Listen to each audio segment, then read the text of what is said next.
if you're around a guy for hours and hours and hours, I guess the question is, what's the takeaway here? What did you learn? Because did you pick it up in real time? So, well, I saw what everybody else saw. Right, I saw what everybody else saw, the stumbles in front of the camera and that. But I saw him in person for the State of the Union luncheon that they do with anchors in early 2023, and then I didn't see him in person. Other than that, I will say two things. One of them is there were more moments of non-functioning Biden behind the scenes than we were privy to, than what we saw. If there are two Joe Bidens, there's the one that you saw that you just described, and then there's the one who's non-functioning, like what we saw at the debate night. Can't follow his train of thought, can't come up with names, can't remember dates, what you listen to in the Her report, or he's like unsure of when his son deployed, unsure of when his son died.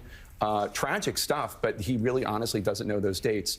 That non-functioning Biden reared his head more and more and more. Now, one thing, in your specific case, Joe, our reporting indicates that Joe Biden, who, as you know, is a frequent viewer of the show, saw when David Ignatius wrote that column in, I think, August 2023, saying that Joe Biden should not run for re-election because of what he had been hearing. Right. And he came on this show, and you guys had a robust conversation about this. You largely agreed that you'd been hearing things about this, but that there was really no alternative, that Kamala Harris was not up to the job. That's what Democrats were telling you behind the scenes.